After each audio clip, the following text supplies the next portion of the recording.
నిషామ్ institute.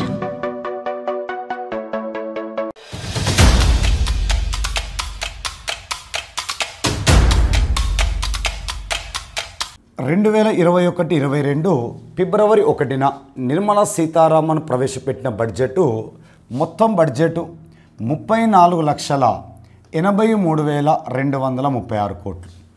ఈ బడ్జెట్లో 8 ప్రాధాన్యత రంగాలను గుర్తించడం జరిగింది. 8 ప్రాధాన్యత రంగంలో మొదటిది రైతుల ఆదాయాన్ని రెట్టింపు చేయాలి. 2017లోనే రైతుల ఆదాయాన్ని రెట్టింపు చేయడానికి అశోక్ దాల్వాయ్ కమిటీని ఏర్పాటు చేశారు. 2022 నాటికి రైతుల ఆదాయం రెట్టించాలి. రైతుల ఆదాయం రెట్టింపు చేయాలంటే రైతులకు అవసరమయ్యే ఎరువులు, క్రిమిసంహారక మందులు సబ్సిడీ ధర వద్ద అందించాలి.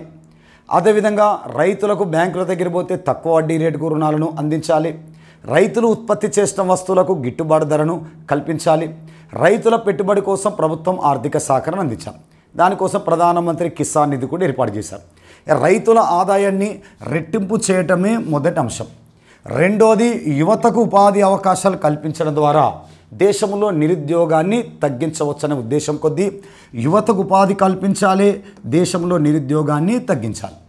మూడోది బలమైన మౌలిక సదుపాయాలు కల్పించడం. పారిశ్రామిక రంగానికి అవసరమయ్యే విద్యుత్ శక్తి, టెలిఫోను, రవాణా మొదలైన ఇన్ఫ్రాస్ట్రక్చర్స్ అన్నీ కూడా డెవలప్ చేయాలి. అభివృద్ధి అనేది అవస్థాపన సౌకర్యాలపైన ఆధారపడి ఉంటుంది కాబట్టి అవస్థాపన సౌకర్యాలను అభివృద్ధి చేయడం ద్వారా పారిశ్రామిక రంగాన్ని బలోపేతం చేయవచ్చనే ఉద్దేశం కొద్దీ బలమైన మౌలిక సదుపాయాలకు ఇంపార్టెంట్ ఇచ్చారు. అందరికీ విద్యను కల్పించి అక్షరాస్యతను పెంచాలనే ఉద్దేశం కొద్దీ అందరికీ విద్య అంశాన్ని కల్పించారు. ప్రజలందరికీ ఆరోగ్య భారత్ అనే అంశాన్ని కల్పించారు. ఆరోగ్య వసతుల కోసం మనకు నేషనల్ హెల్త్ మిషన్ ఉంది. గ్రామీణ ప్రాంతంలో కానీ పట్టణ ప్రాంతంలో కానీ ఆరోగ్య సౌకర్యాలను మెరుగుపరచడానికి నేషనల్ హెల్త్ మిషన్ ఏర్పాటు చేశారు. అందుకే ఆరోగ్య సౌకర్యాలు కల్పించడానికి ఆరోగ్య భారత్ అని, సమ్మిళిత వృద్ధి, దీన్ని ఇన్క్లూజివ్ గ్రోత్ అని పిలుస్తాం.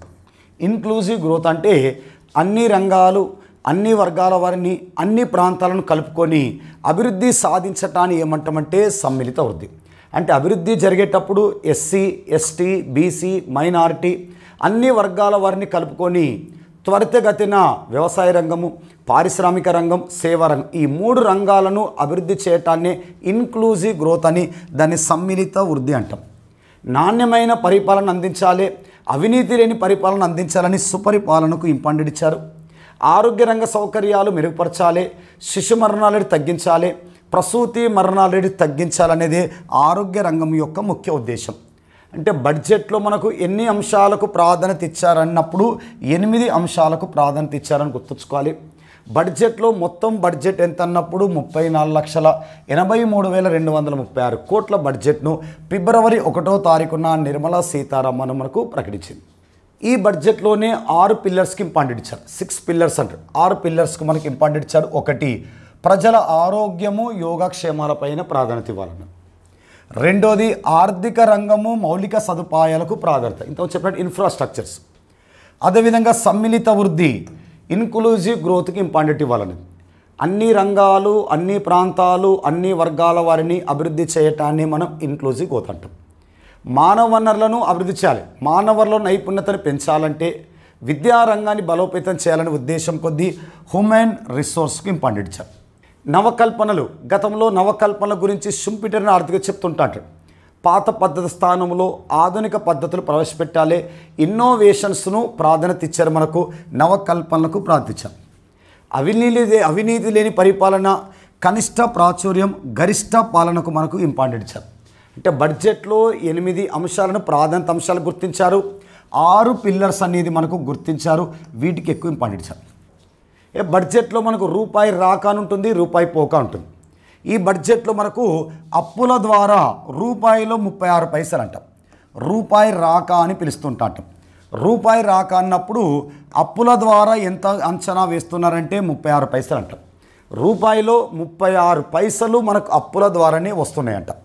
అప్పుల తర్వాత దేన్ని అంచనా వేస్తారంటే జిఎస్టీ. జిఎస్టీ ద్వారా రూపాయిలో 15 పైసలు మనకు జిఎస్టీ ద్వారా వస్తున్నాయంట. కేంద్ర ప్రభుత్వానికి అత్యధిక ఆదాయం తెచ్చిపెట్టే పన్ను అన్నప్పుడు జిఎస్టీ. కేంద్ర ప్రభుత్వానికి అత్యధిక ఆదాయ వనరులు అన్నప్పుడు మనకు జిఎస్టీ ద్వారానే అధిక ఆదాయ వనరులు వస్తాయి. రాష్ట్రానికి అన్నప్పుడు అమ్మకం పన్ను. స్థానిక ప్రభుత్వాలకు ఇంటి పన్ను ద్వారా ఆదాయం వస్తుంది. రాష్ట్రాలకేమో సేల్స్ ట్యాక్స్, కేంద్రానికేమో జీఎస్టీ ద్వారా రూపాయిలో 15 పైసలు అంటాం. రూపాయిలో 14 పైసలు ఇన్కమ్ ట్యాక్స్ ద్వారా అంటాం. రూపాయిలో 14 పైసలు ఇన్కమ్ ట్యాక్స్ ద్వారా వస్తున్నాయంటాం. రూపాయిలో 13 పైసలు కార్పొరేట్ ట్యాక్స్ ద్వారా వస్తున్నాయంటాం.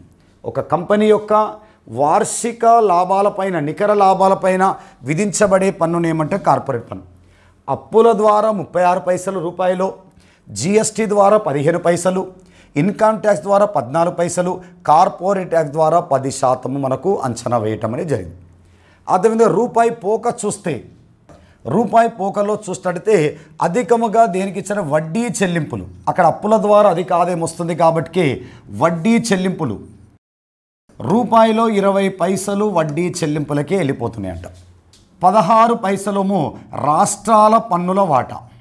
పన్నుల ద్వారా వచ్చిన ఆదాయము కేంద్ర రాష్ట్రాల మధ్య పంపిణీ చేసే వ్యవస్థ ఏంటంటే ఫినాన్స్ కమిషన్. పన్నుల వాటా మనకి ఎంత అంచనా వేశారంటే 16% పన్నుల ద్వారా మనకి వెళ్ళిపోతున్నాయంట. తర్వాత కేంద్ర పథకాల ద్వారా ఎంత పోతున్నాయంటే 14 పైసలు కేంద్ర పథకాల ద్వారా పోతున్నాయి. అంటే కొత్త బడ్జెట్లో రూపాయి రాకలో మొదటి ప్లేస్ అప్పులు, రూపాయి పోకలో మొదటి ప్లేస్ ఏంటంటే 20 పైసలు వడ్డీ చెల్లింపులు. అత్యధికంగా ఆదాయం దేన్ని ఆశిస్తున్నారంటే జీఎస్టీ పైన 15 పైసలు ఆశిస్తున్నారు. దేనిపైన ఎక్కువ ఖర్చు పెట్టబోతున్నారు అన్నప్పుడు రాష్ట్రాల పన్నుల వాటా 16%, కేంద్ర పథకాలపైన ఎంత ఖర్చు పెడుతున్నారంటే 14% మనకు ఖర్చు పెడుతున్నారు. 21-22 బడ్జెట్లో రెవెన్యూ ఆదాయం అంటే పన్ను రాబడి, పన్నేతర మార్గాల ద్వారా వచ్చిన ఆదాయాన్ని రెవెన్యూ రాబడి అంటాం. రెవెన్యూ రాబడి 17,88,424 కోట్లు అంచనా వేశారు. ఈ బడ్జెట్లో 17,88,424 కోట్లు రెవెన్యూ రాబడికి అంచనా వేస్తే మూలధన ఆదాయం రుణాల ద్వారా, రుణ వసూళ్ల ద్వారా, డిజిన్వెస్ట్మెంట్ ద్వారా వచ్చే ఆదాయం 16,94,812 కోట్లు అంచనా వేశారు. రెవెన్యూ వ్యయము ప్రభుత్వము పరిపాలన కోసం చేసే ఖర్చు 29,29,000 కోట్లు మనకు అంచనా వేశారు. ఆస్తులను పెంచుకోవడానికి చేసే వ్యయాన్ని మూలధన వ్యయం అంటారు. మూలధన వ్యయము 5,54,236 కోట్లు అంచనా వేశారు. ఈ గణాంకాలు పెద్దగా అడగకపోవచ్చు, కాకపోతే రెవెన్యూ ఆదాయం అంటే ఏంటి, రెవెన్యూ వ్యయం అంటే ఏంటి చూసుకోవాలి. ఈ బడ్జెట్లో 1 నేషన్ 1 రేషన్ కార్డ్, ఒకే దేశము ఒకే రేషన్ కార్డు పథకాన్ని మనకు అమలు చేశారు. ఏ రాష్ట్రంలోనైనా రేషన్ కార్డు ఉంటే సరుకులు తీసుకోవచ్చనే ఉద్దేశం కొద్దీ ఒకే దేశము ఒకే రేషన్ కార్డు పథకాన్ని మనకు అమలు చేస్తారు. 100 కొత్త సైనిక్ స్కూళ్లను ప్రారంభించనున్నారనేది బడ్జెట్లో ప్రకటించారు. 750 ఏకలవ్య స్కూళ్లను ప్రారంభించనున్నారని బడ్జెట్లో ప్రకటించారు. జాతీయ పరిశోధన ఫౌండేషన్కు 50,000 కోట్లు కేటాయించారు. ఇదొకటి ఇంపార్టెంట్. జాతీయ భాషా మిషన్ను ఏర్పాటు చేయనున్నారు. కొత్త బడ్జెట్లో మనకు సైనిక్ స్కూళ్ళు ఎన్ని ఏర్పాటు చేయబోతున్నారంటే 100, ఏకలవ్య స్కూల్ ఎన్నంటే 750, జాతీయ పరిశోధన ఫౌండేషన్కు ఎన్ని కోట్లు కేటాయించారంటే 50,000 కోట్లు.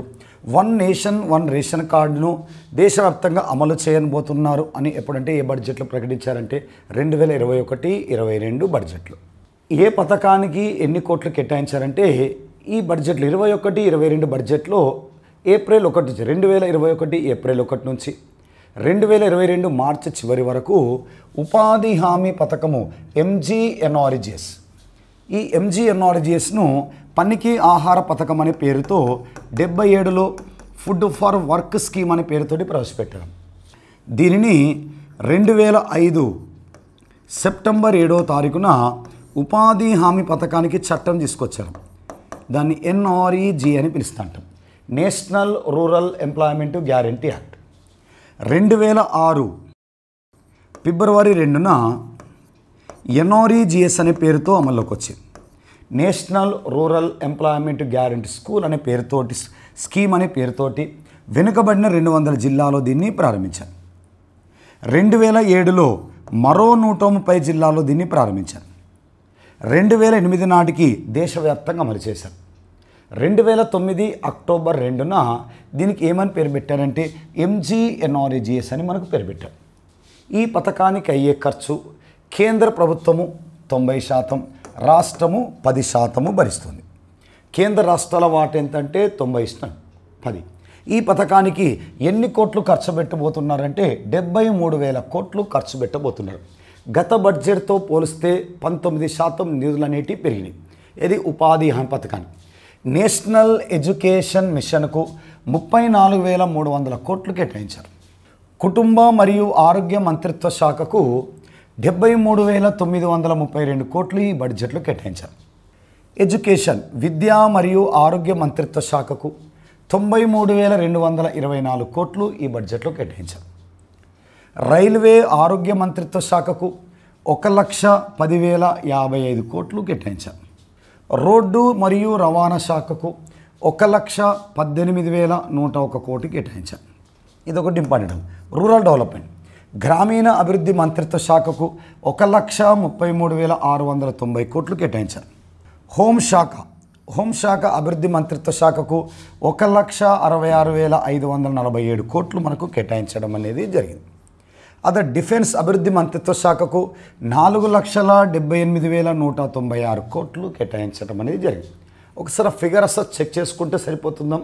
అంటే ఏ పథకానికి ఎన్ని కోట్లు, ఏ శాఖకు ఎన్ని కోట్లు కేటాయించారు. దీంట్లో ఇదొకటి important. MGNRGS national education mission ఒకటి, హోంశాఖ అభివృద్ధికి ఎన్ని కోట్లు కేటాయించారు ఒకసారి చెక్ చేసుకోండి. దీంతోపాటు బడ్జెట్లో ఏమైనా కొత్త పథకాలు వచ్చినాయి అడుగుతా అంటాడు. బడ్జెట్లో ఈసారి ప్రభుత్వం కొన్ని కొత్త పథకాలకు శ్రీకారం చుట్టింది. దీనిలో ఆరోగ్యానికి సంబంధించిన స్కీమ్లు ఒకటి కీలకమైనది, ఇంకోటి నీటిపారుదలకు సంబంధించిన జల్ జీవన్ మిషన్ అనేది ఒకటి కీలకమైనది, ఇంకోటి మౌలిక సదుపాయాల అభివృద్ధి పథకాలు కూడా దీంట్లో ప్రవేశపెట్టారు. అంటే ఒకటి హెల్త్కు సంబంధించింది, ఒకటి వాటర్కి సంబంధించింది, ఇన్ఫ్రాస్ట్రక్చర్ సంబంధించిన వీటిపైన కొంచెం స్కీమ్స్ ప్రవేశపెట్టారు. దాంట్లో ఒకటి PM ఆత్మనిర్భర్ స్వాస్థ్య భారత్ యోజన పథకాన్ని ప్రవేశపెట్టారు. ఈ ప్రధానమంత్రి ఆత్మనిర్భర్ స్వాస్థ్య భారత్ యోజన కోసం 64,180 కోట్లు కేటాయించడం అనేది జరిగింది. ఇది దేనికోసం అంటే నేషనల్ హెల్త్ మిషన్కు అదనంగా గతంలో మనకు 2005వ సంవత్సరంలో నేషనల్ రూరల్ హెల్త్ మిషన్ ఏర్పాటు చేశారు. NRHM అంటాం, నేషనల్ రూరల్ హెల్త్ మిషన్. 2012లో NUHMని ఏర్పాటు చేశారు, నేషనల్ అర్బన్ హెల్త్ మిషన్.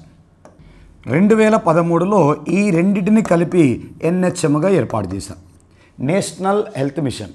గ్రామీణ ప్రాంతంలో, పట్టణ ప్రాంతంలో మెరుగైన వైద్య సేవలు అందించాలనే ఉద్దేశం కొద్దీ NRHM, NUHM ఈ రెండింటి కలయికనే ఏంటంటే మనకు NHM, నేషనల్ హెల్త్ మిషన్. ఈ పథకానికి 64,180 కోట్లు కేటాయించారు. నేషనల్ హెల్త్ మిషన్కు అదనముగా దీనిని ఏర్పాటు చేసింది. అదనముగా ప్రధానమంత్రి ఆత్మనిర్భర్ స్వాస్థ్య భారత్ యోజన కింద 64,180 కోట్లు ఆరోగ్య రంగానికి అదనంగా కేటాయించారు. 17,000 గ్రామీణ ప్రాంతాలు, 11,000 పట్టణ ఆరోగ్య కేంద్రాలకు ప్రయోజనం చేకూర్చే విధంగా ఈ స్కీమ్ని ఏర్పాటు చేశారు. అందుకే మనకు NRHM ఉండే, NUHM ఉండే. అటు రూరల్, అర్బన్ దీన్ని కూడా 15,000 గ్రామీణ ప్రాంతాలకు, 11,000 పట్టణ ప్రాంతాలకు ఆరోగ్య కేంద్రాల ప్రయోజనం కల్పించే విధంగా దీన్ని ఏర్పాటు చేశారు. అన్ని జిల్లాలలో ఇంటిగ్రేటెడ్ పబ్లిక్ హెల్త్ ల్యాబులను ఏర్పాటు చేయనున్నారు. 9 బయోసేఫ్టీ లెవెల్ 3 అనేది ల్యాబ్లు ఏర్పాటు చేయడం వంటి దీనిలో ఉన్నాయి. నేషనల్ సెంటర్ ఫర్ డిసీజ్ కంట్రోల్ను బలోపేతం చేసేలా 12 సెంట్రల్ ఇన్స్టిట్యూట్లను ఏర్పాటు చేయనున్నారు.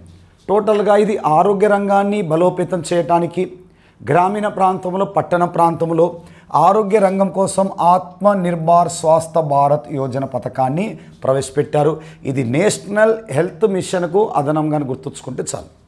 దీంతోపాటు మిషన్ పోషణ్ పథకాన్ని ప్రవేశపెట్టారు. మిషన్ పోషణ్ పథకం ఏంటంటే పిల్లలకి పోషక పదార్థాలను అవసరమైన వారికి అందేలా చూడటం.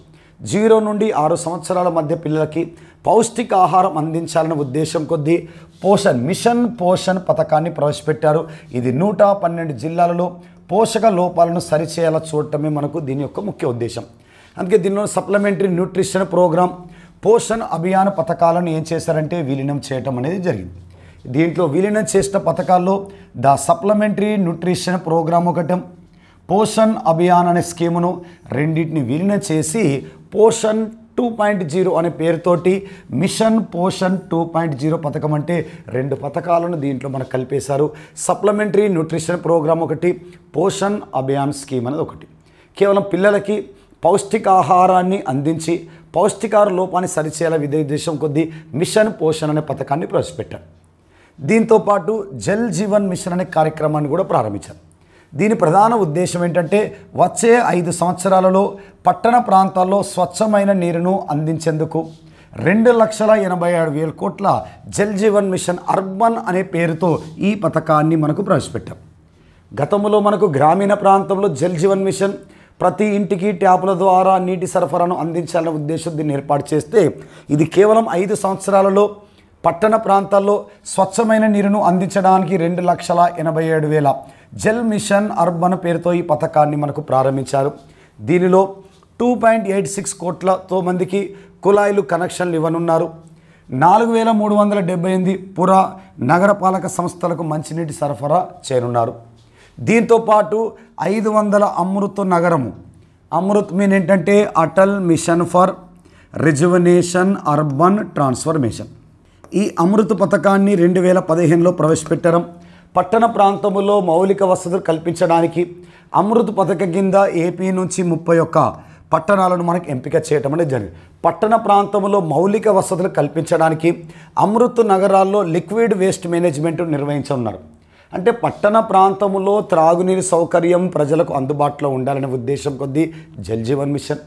అదేవిధంగా 0 నుండి 6 సంవత్సరంలో పిల్లలకి పౌష్టికాహారం అందించాలనే ఉద్దేశం కొద్దీ జల్ జీవన్ మిషన్. ఇంతకుముందు మొదటిదేమో ఆరోగ్యానికి సంబంధించిన పథకం మనకు అది. 4వ విధానం ఏంటంటే తుక్కు విధానం. తుక్కు పట్టిన వాహనాలను అమ్మేయాలనే ఉద్దేశం కొద్దీ ప్రభుత్వం సరికొత్త వాహనాల తుక్కు విధానాన్ని ప్రకటించింది. దశల వారీగా పాత వాహనాలను పక్కకు పెట్టేందుకు దీనిని అమలు చేయనున్నారు. ఇండివిజువల్ వ్యక్తిగత వాహనాలు 20 సంవత్సరాలు నిర్ణయించారు. వాణిజ్యపరమైన వాహనాలు 15 ఏళ్లుగా జీవితకాలం నిర్ణయించారు. దాని తర్వాత ప్రభుత్వ వాహనాలు వాణిజ్యపరమైన వాహనాలకు 15 సంవత్సరం దాని కాల వ్యవధి, 15 సంవత్సరం తర్వాత వాటిని అమ్మే విధంగా తుక్కుపడిన యంత్రాలను ఆర్టీసీలో కానీ వ్యక్తిగత వాహనాలకైతే మనకు 20 సంవత్సరాలు, వాణిజ్యపరమైన వాహనాలకు 15 సంవత్సరాలు నిర్ణయించారు. ఈ తుక్కు విధానం పాలసీని ఈ బడ్జెట్లో ప్రవేశపెట్టారు. తుక్కు పట్టిన వాహనాలను అమ్మేయాలి, వాటిని వాడకంలో ఉంచొద్దనే ఉద్దేశం కొద్దీ ఒకటి తుక్కు విధానము, జల్ జీవన్ మిషన్, మిషన్ పోషణ పథకం, హెల్త్కు సంబంధించిన పథకాలను మనకు ఈ బడ్జెట్లో మనకు పరిచయం చేశారు. ఆర్థిక సర్వే 2021 బడ్జెట్ విషయానికి వస్తే 2021-22 ఆర్థిక సర్వే వస్తే 2021. ఆర్థిక సర్వేకు బడ్జెట్కు తేడా ఏంటంటే బడ్జెట్ అనేది ప్రస్తుత ప్రభుత్వము ఏమి చేయబోతున్నామో తెలియచేసేదే బడ్జెట్. ముందస్తు ఆలోచన విధానం ఏంటంటే బడ్జెట్. ప్రస్తుత ప్రభుత్వము ఏమి చేసిందో తెలియచేసేది మనకు ఆర్థిక సర్వే. ఆర్థిక సర్వే గత సంవత్సరం గురించి, ప్రస్తుత సంవత్సరం గురించి, రాబోయే సంవత్సరం గురించి తెలియచేసేది మనకు ఎకనామిక్ సర్వే. ఈ ఎకనామిక్ సర్వేను 1951 నుంచి ప్రవేశపెడుతున్నారు. 51 నుంచి 64 వరకు కూడా కేంద్ర బడ్జెట్ ఏ రోజు ప్రవేశపెట్టేవారు అదే రోజు ప్రవేశపెట్టేవారు. 64 నుంచి బడ్జెట్కు ఒక రోజు లేదా 2 రోజుల ముందు మనకు ప్రవేశపెడుతున్నారు. ఈ ఆర్థిక సర్వేను 1950-51 నుండి ఇప్పటి వరకు మనకు ప్రవేశపెడుతున్నారు. 50-51 నుంచి 64 వరకు బడ్జెట్ ఏ రోజు ప్రవేశపెట్టేవారు అదే రోజు ప్రవేశపెట్టేవారు. 64 తర్వాత బడ్జెట్కు ఒక రోజు ముందు లేదా 2 రోజుల ముందు మనకు ఆర్థిక సర్వేను ప్రవేశపెడుతున్నారు. ఈ రీసెంట్గా ఇచ్చిన మనకు ఆర్థిక సర్వేలో నిర్మలా సీతారామన్ ఆర్థిక వ్యవస్థ వి ఆకారపు వృద్ధి రేటును నమోదు చేస్తుందని అంచనా వేసింది. వి ఆకారపు వృద్ధి రేటు అంటే 2019-20 సంవత్సరంలో వృద్ధి రేటు ఎంత వచ్చిందంటే మనకు 4.2% అనేది వృద్ధి రేటు నమోదైంది. 2020-21లో కోవిడ్ కారణంగా వృద్ధి రేటు అనేది మైనస్లో పడిపోయింది. మైనస్లో అంటే 7.7%కి పడిపోయింది. తర్వాత మా దగ్గర ఆత్మనిర్భర్ భారత్ వంటి స్కీమ్స్ మా దగ్గర ఉన్నాయి. ఆర్థిక వ్యవస్థను వేగవంతం చేస్తామని, ఆర్థిక వ్యవస్థను 11% వృద్ధి రేటుకు తీసుకొస్తామని మనకు నిర్మలా సీతారామన్ మనకు 11% వృద్ధి రేటు సూచించింది. అంటే 4.2 నుంచి -7.7కి పడిపోయింది. 7.7 నుంచి మనకు 11%కు పెరుగుతుందని వి ఆకారపు వృద్ధి రేటును నమోదు చేయబోతుందన్నట్టు మనకు కేంద్ర ఆర్థిక శాఖ మంత్రి నిర్మలా సీతారామన్ ప్రవేశపెట్టింది. ఆర్థిక సర్వేలో వ్యవసాయ వృద్ధి రేటు 2018-19లో 2.4% వృద్ధి రేటు నమోదైంది. 2019-20లో 4.0 వృద్ధి రేటు నమోదైంది. ఇది చదువుకోవాలి.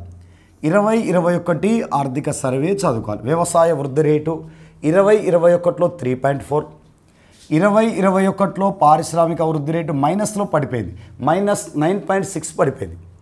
సేవా రంగ వృద్ధి రేటు 2021లో -8.8% పడింది. కోవిడ్ కాలంలో ఏ రంగానికి ఎక్కువగా ఎఫెక్ట్ పడ్డదంటే పారిశ్రామిక రంగ వృద్ధి రేటు మైనస్లోకి వెళ్ళిపోయింది, సేవా రంగ వృద్ధి రేటు కూడా మైనస్లోకి వెళ్ళిపోయింది. వ్యవసాయ వృద్ధి రేటు మాత్రం 3.4% నమోదైంది. మనకు ఆర్థిక సర్వే చదివేటప్పుడు 2021 ఆర్థిక సర్వే చదువుకుంటే చాలు. ఒకవేళ చదివితే 19-20 కూడా ఒకసారి చెక్ చేసుకోండి.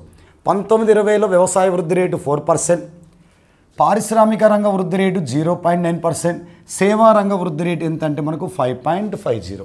అంటే రంగాల వారీగా వృద్ధి రేటు అన్నప్పుడు వ్యవసాయ వృద్ధి రేటు ఎంత, పారిశ్రామిక వృద్ధి రేటు ఎంత, సేవా రంగ వృద్ధి రేటు ఎంత అంటాడు.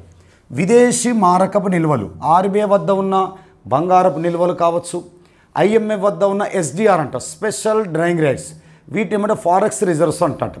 ఈ విదేశీ మారకపు నిల్వలు చూస్తే 2020-21లో 586.1 బిలియన్ డాలర్లు ఉన్నాయి మనకు.